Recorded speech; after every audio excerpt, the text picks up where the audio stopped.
கோவை அணுவாவில் ஸ்ரீ லலிதா பீடம் அமைத்து அங்கே லலிதாம்பிகைக்கு அழகிய திருக்கோவில் வடிவமைத்தவர். 85 வடமாநிலத்தவருக்கு ஸ்ரீவித்யா பீடம் நிகழ்த்தி சக்தி உபாசனைக்கு வித்திட்டவர். வேதாந்த கேம்புகள் நிறைய நிகழ்த்தி தமிழ் மாணவர்களை உருவாக்கியவர். மேலும் சாஸ்த வழிபாட்டிற்கு ஸ்ரீவித்யா பாடங்களை போதிக்கின்றவர். ஆணைக்கட்டி ஆசிரத்தியா குருகுலத்தில் தமிழ் வேதாந்த பாட ஆச்சாரியராக திகழ்கின்றவர். ரிஷிகேஷ் பூஜ்ய சுவாமி சாட்சாத் திருநானந்த சரஸ்வதி சுவாமிகள், கணேஷ் ஸ்வரூபானந்த சுவாமிகள் ஆகியோரிடம் வேதாந்தங்கள் கற்று பிறகு பேரூர் ஆணைய குருபக சத்யநாதம் அவர்களிடம் முறையாக தீட்சை பெற்றவர். வேத வித்யா தீட்சையை பூஜ்ய சுவாமி தயானந்த சரஸ்வதி சுவாமிகளிடம் பெற்றுக்கொண்டவர். நம்முடைய சனாதன தர்மத்தில் கலைந்திருக்கின்ற பல்வேறு மத சம்பிரதாயங்களையும் பாரம்பரிய கலைகளையும் பாதுகாக்கும் விதமாக சனாதன பல்கலைக்கழகம் கோவையிலே அமைக்க வேண்டும் என்று பேரூர் ஆதீனம் மற்றும் கௌமார ஆதீனம் அவர்களோடு இணைந்து முனைப்போடு செயல்பட்டுக் கொண்டிருப்பவர் பூஜ்ய சுவாமி ஜெகதாத்மானந்த சரஸ்வதி அவர்கள் அருளை வழங்கி இப்பொழுது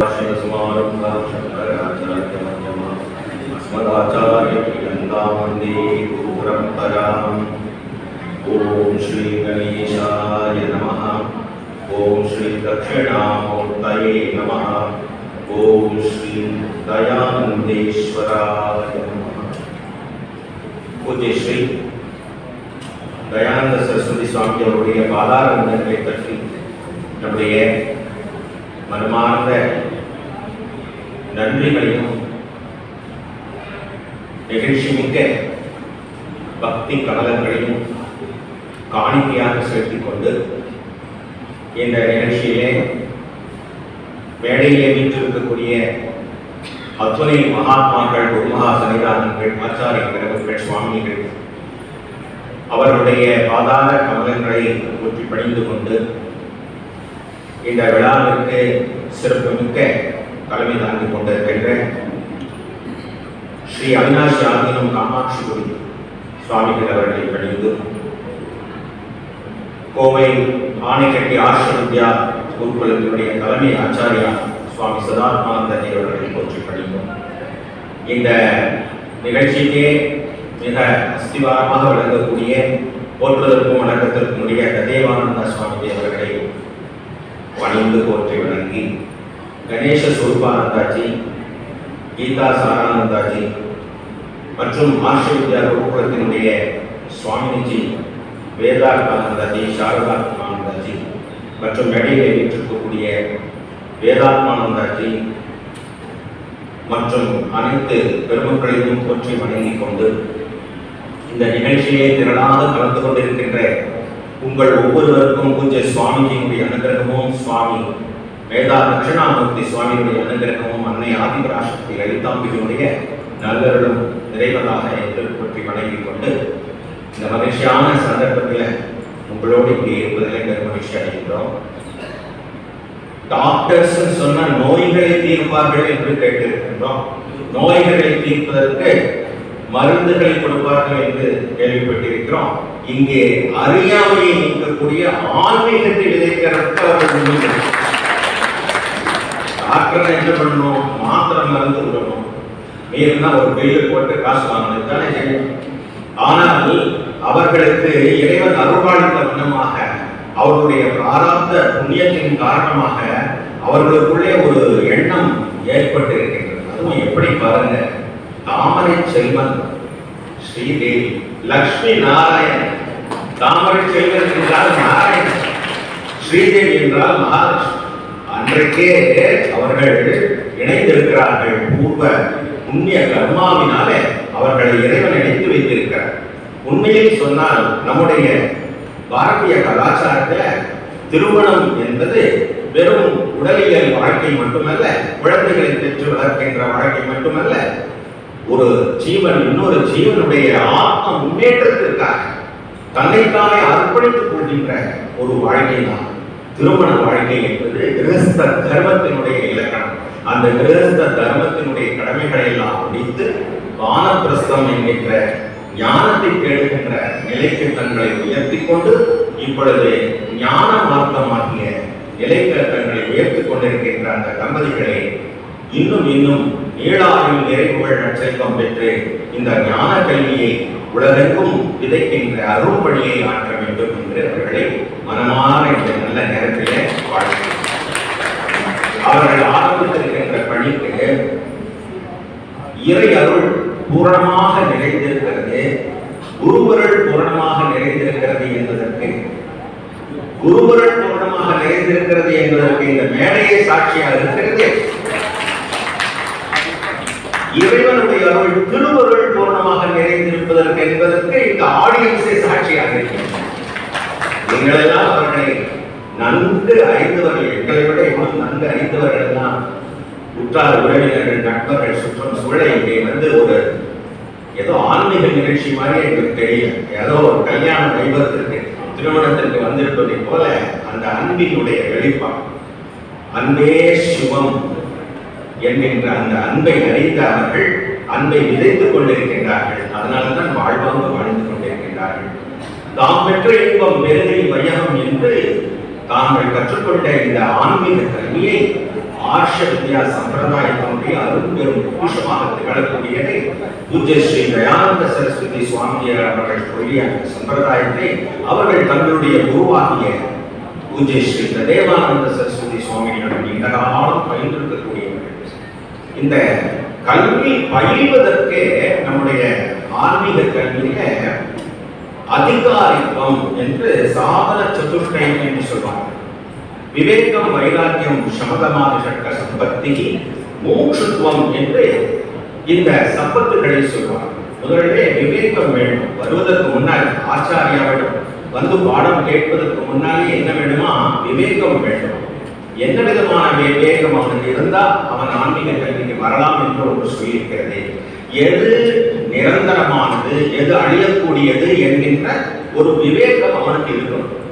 எது நித்தியமானது, எது அனித்தியமானது என்கின்ற அறிவு அவனுக்கு முதலிலே இருக்கணும். இன்னும் பாடத்துக்கெல்லாம் வந்துடல, பாடமெல்லாம் படிக்க ஆரம்பிச்சுடல, சுற்றுலாங்கிறத சொல்லல, எதுவுமே செய்யல. ஆனாலும் அவன் ஆசிரியரிடம் வருவதற்கு முன்னாடியே இந்த தகுதியை பெற்றிருக்க வேண்டுமா? அதுதான் விவேகம் என்கின்ற சாதன சதுஷ்டயத்தில் ஒரு முக்கியமான அம்சம். என்ன விவேகம்?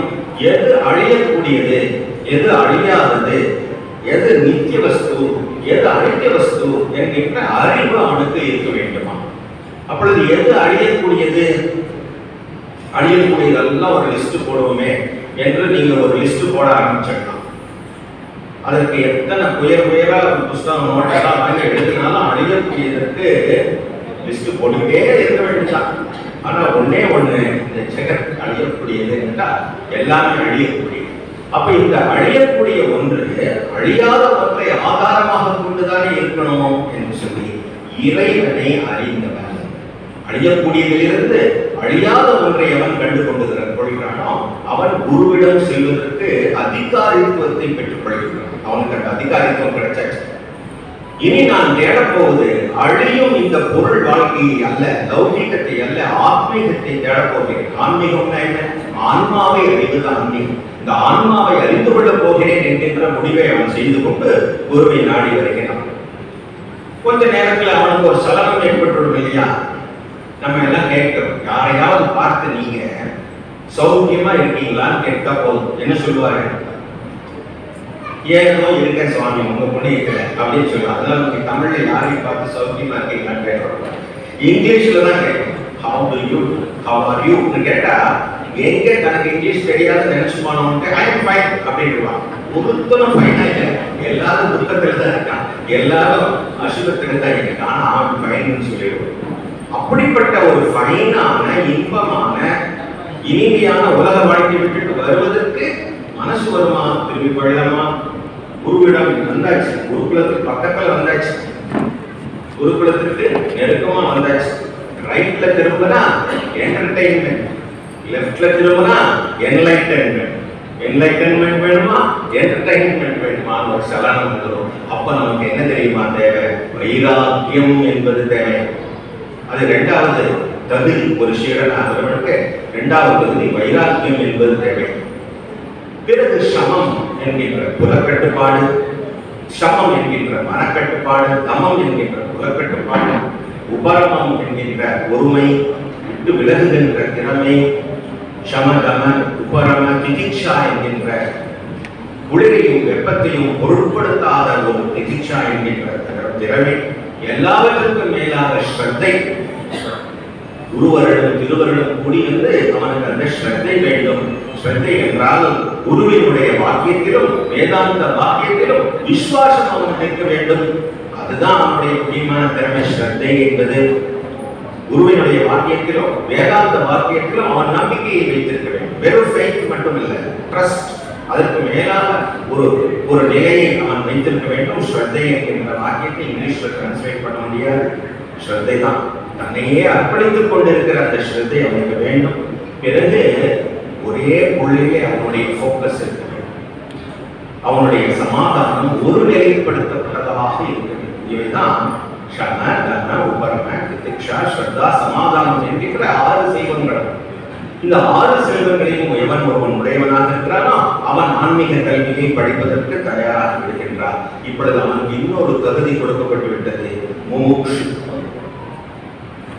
மோட்சத்தை நோக்கி அவனுடைய முன்னேற்றத்தை ஏற்படுத்திக் கொள்ளக்கூடியவனாக, மோட்சமே என்னுடைய லட்சியம் என்பதை அறிந்து கொண்டவனாகிய ஒருவன் ஞானமே மோட்ச சாதனம் என்று அறிந்து கொண்டு ஞான கல்வியை படித்துக் கொண்டிருக்கிறான். இதற்கான அஸ்திவாரமாக தான் நம்முடைய பாரதிய கல்வி முறையே இருந்தது. ராமகிருஷ்ண பதிப்பகம் தைத்திரிய உபனிஷத் நூலை தமிழிலே வெளியிட்டிருக்கிறார். அந்த தமிழிலே வெளிவந்திருக்கிற தைத்திரிய உபனிஷத் புத்தகத்தை வாங்கி படிக்கிறீங்கன்னா, தைத்திரிய உபனிஷத் அப்படின்னு போட்டு அதுக்கு தமிழ்ல டிரான்ஸ்லேட் பண்ணணும் இல்லையா? என்ன டிரான்ஸ்லேட் பண்ணிருப்பாங்க என்றால் வாழ்க்கை கல்வி. அந்த உபனிஷத்துக்கு தமிழ்ல வாழ்க்கை கல்வி என்று மொழிபெயர்த்திருப்பார். ஆனா நம்ம இப்ப பள்ளிக்கூடங்களிலே கல்லூரிகளிலே கற்றுக் கொடுத்துக் கொண்டிருப்பது வியாபார கல்வி. அந்த வியாபார கல்வியானது நமக்கு எப்படி பொருளை ஏற்படுத்தலாம், எப்படி பொருளை உற்பத்தி செய்யலாம், பொருள் நோக்கிலேயே இருக்கக்கூடிய ஒரு கல்வியாக அவசர கோலத்தில் பார்ட்டா படிச்சா மருத்துவர்களுக்கு தெரியும். டாக்டர்ஸ் ஒவ்வொரு துறையில வல்லுநர்களாக இருப்பார்.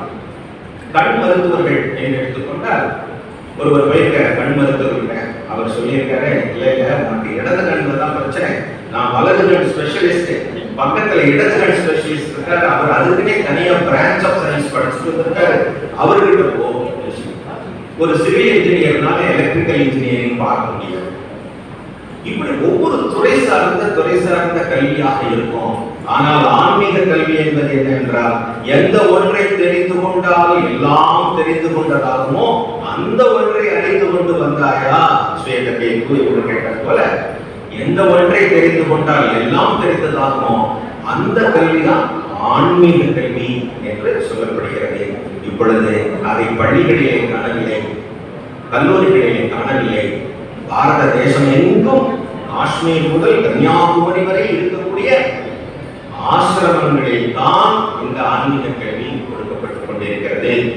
சுவாமிஜி அவர்கள் சொன்னது போல சைவம், வைஷ்ணவம், காணாபத்தியம், கௌமாரம், சாக்தம், சௌரம் என்கின்ற ஷண்மதங்கள் சனாதன தர்மத்தினுடைய அஸ்திவாரங்களாக அமைந்திருக்கின்றன.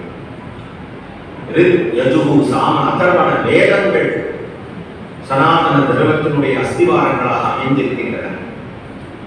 வேதத்தின் அங்கங்களாக சிக்ஷா, கல்பா, நிருத்தா, சந்தஸ், ஜோதிஷம், வியாக்கரணம் என்று சொல்லக்கூடிய 6 வேதாந்தங்கள் சனாதன தர்மத்தினுடைய அங்கங்களாக இருக்கின்றன.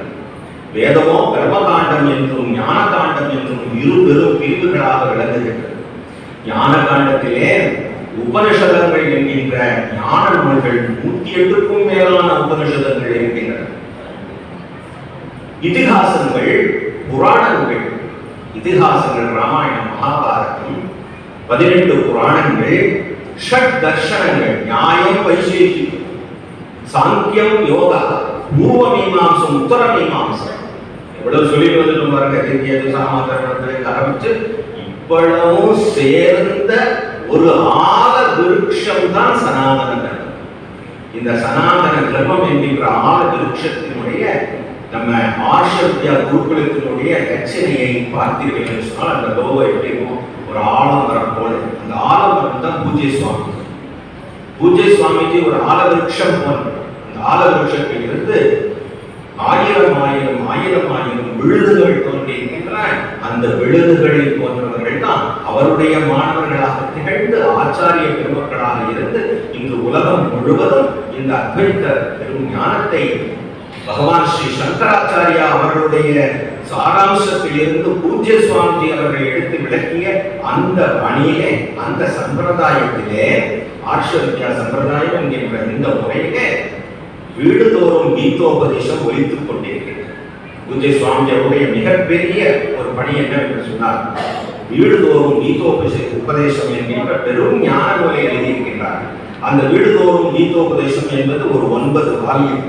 அந்த 9 வால்யூம் உள்ள நூலை படித்தால் பிரஸ்தானத்ரயம் என்று சொல்லக்கூடிய உபனிஷதங்கள், பகவத்கீதை, பிரம்மசூத்திரம் என்று சொல்லக்கூடிய பிரஸ்தானத்ரயத்தினுடைய சாராம்சங்கள் எல்லாம் அந்த கீதா நூலிலே அடங்கி அவ்வளவு விளக்கமாக பூஜ்ய சுவாமிஜி எழுதியிருக்கின்றார்.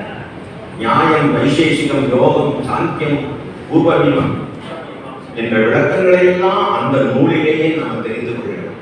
பகவான் ஸ்ரீ சங்கராச்சாரியருடைய இதய துடிப்பாகிய அத்வைத மெய்ஞானத்தினுடைய சாராம்சமாக அந்த வீடுதோறும் கீதோபதேசம் என்கின்ற நூல் இல்லாமல் நம்மிடம் ஏராளமான செல்வங்களை பூஜ்ய சுவாமிஜி அவர்கள் கொடுத்து சென்றிருக்கின்றார்.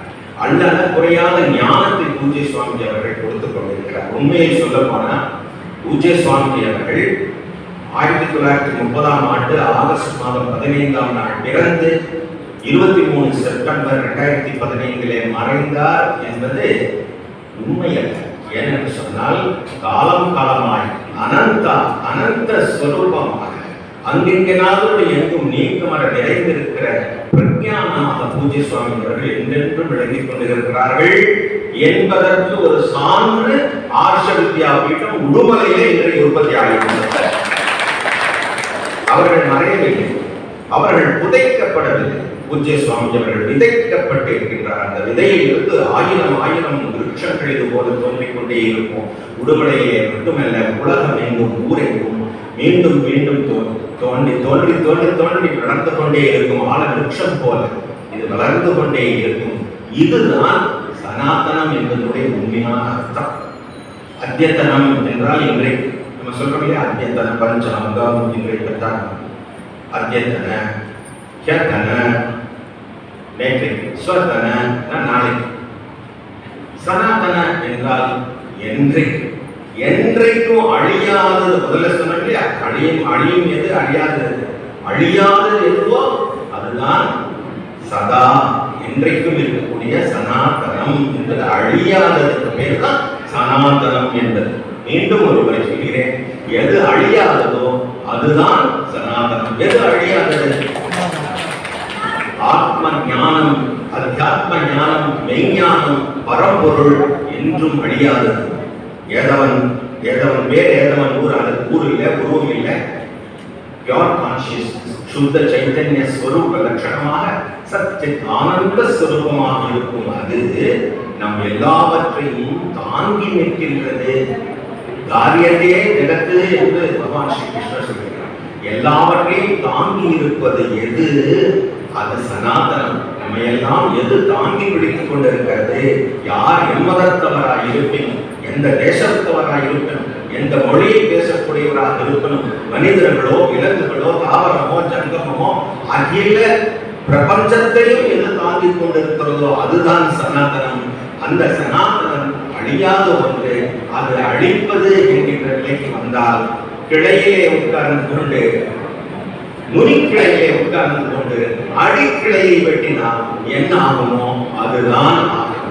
ஆகினாலே அழியாத ஒன்றை அழியும் என்று எப்படி சொல்லும்? அந்த அழியாத ஒன்றை எப்படி எல்லோருக்கும் எளிமையாக, எல்லோருக்கும் புரியும் விதமாக வேதாந்த மெய்ஞானத்தை சுவாமிஜி அவர்கள் டீச்சர் ஆஃப் டீச்சர்ஸ் என்று பெயர் பெற்றார். ஆசிரியர்கள் ஆசிரியர். அவரிடம் யார் வந்தாலும், நீ என்ன பிரிட்டிஷ்காரனா, நீ என்ன ஆஸ்திரேலியாக்காரனா என்ன அமெரிக்காக்காரனா என்று கேட்டது கிடையாது. எதிரிலே யார் வந்து உட்கார்ந்தாலும் அவர்களுக்கு உடனே Swamiji I want to know the truth என்று சொல்லிட்டாரோ அந்த உண்மையை சொல்வதற்காக உடனடியாக அப்பொழுது அங்கேயே தன்னுடைய வேதாந்த விஞ்ஞான உபதேசத்தை தொடங்கி விடுவார். அப்படி கருணாசாகரன் தயாசாகரனாக இருந்தவர்கள் தான் பூஜ்ய சுவாமி அவர்கள். ஆகியினால்தான் அடியேனே போன்ற எளியவர்களும் ஆன்மீகத்தை மெய்ஞானத்தை தெரிந்து கொண்டிருக்க முயற்சி செய்து கொண்டிருக்கிறோம்னா பூஜ்ய சுவாமியினுடைய கருணையால் மட்டுமே அது சாத்தியமாக இருக்கிறது என்பதை இந்த இடத்துல பதிவு செய்கிறேன். பூஜ்ய சுவாமி என்று ஒருவர் இல்லை என்று சொன்னால் இன்றைக்கு நாம் எல்லாம் வேதாந்தம் என்கின்ற விஞ்ஞானத்தை அறிந்து கொள்வதற்கான வாய்ப்பு கிடைக்கவே கிடைக்காது. அப்படிப்பட்ட மகாத்மாவாக பூஜ்ய சுவாமி அவர்கள் நம்மிடையே வாழ்ந்து என்றும் வாழ்ந்து கொண்டிருப்பவராக இருக்கின்றார்கள் என்பதற்கு அடையாளமாக இன்றைக்கு மலர்ந்திருக்கின்ற இந்த ஆர்ஷ வித்யா பீடம் உடுமலை மென்மேலும் ஆன்மீக கல்வியை தொடர்ந்து எழுத்துக் கொண்டே இருக்க வேண்டும். கோவையிலே ஒரு மாபெரும் பல்கலைக்கழகம் சனாதன தர்ம பல்கலைக்கழகம் அமைக்கின்ற முயற்சியிலே மடாதிபதிகளோடு சேர்த்து நாம் ஈடுபட்டுக் கொண்டிருக்கின்றோம். எதற்காக என்று சொன்னால் இந்து தர்மம் என்பது நம்பிக்கை அடிப்படையிலானது அல்ல, அறிவின் அடிப்படையிலானது. ஆகினால் ஞானத்தின் அடிப்படையிலான சனாதன தர்மத்தை கல்வி ஒன்றே நிலைநிறுத்த முடியும் என்பதை நாம் இந்த இடத்திலே புரிந்து கொண்டு ஒரு கல்வி ஸ்தாபனமாக மலர்ந்திருக்கின்ற இந்த நிறுவனங்கள் பல்கலைக்கழகங்களாக ஒன்றாக இணைந்து அத்தனை ஊர் கூடி இருந்தால் தான் தேர் என்பதை போல சனாதன தர்மம் என்றால் என்ன என்பதை சரியாக புரிந்து கொள்ளவில்லை என்றால் யாரோ எதுவோ சொல்வதை நாமளும் நம்பிக்கைத்தான் வேண்டி. சனாதன தர்மம்னா என்னன்னு யார் நம்ம கிட்ட வந்து சொன்னார்? தர்மம் என்ற சொல்லையே நாம் எப்படி புரிந்து கொண்டிருக்கிறோம்? சார் தர்ம அடி சாத்திட்டார் சார்ன்னு சொல்றோம். கூட்டமா இருக்கு, 4 பேர் சேர்ந்து அடிக்கிறான் ஒருத்தனை, என்ன நடந்துட்டு இருப்பான்னு கேட்டா தர்ம அடி சாத்திட்டு இருக்கான் சார்ன்னு சொல்றோம்.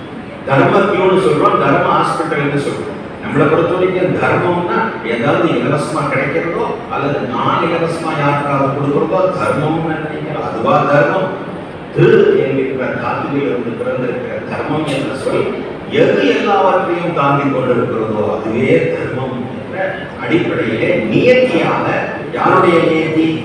பூஜ்ய சுவாமி சொல்வார்கள், ஆர்டர் ஆஃப் ஈஸ்வரர், இறைவனுடைய கட்டளையாக எது இருக்குமோ அதுதான் தர்மம். அழியாததை பற்றி பார்த்தோம், அது சனாதன தர்மம். எது எல்லாவற்றுக்கும் ஆதாரமாக இருக்குமோ அது தர்மம். இந்த தர்மம் மதிப்பீடுகளால் தாங்கப்படுகிறது. மதிப்பீடுகள் விழுமியங்கள் என்ற தமிழ் சொல்லுக்கு இங்கிலீஷ் என்ன? வேல்யூஸ்.